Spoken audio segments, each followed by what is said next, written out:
nakatihaya pa siya parang si Shiro. Yung baby ko, oh. Sama na naman ang tingin, oh. Nakaside eye na naman, oh. Galit yan pag may iba pusa dito, eh. Pumapasok sila dito para makitulog lang. Diyos ko.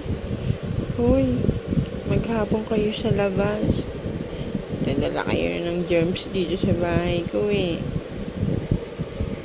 Kawawa naman tong isa kong babae.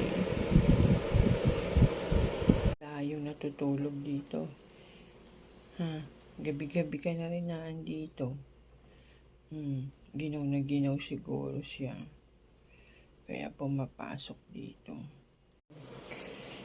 Banatag na banatag silang matulog, no?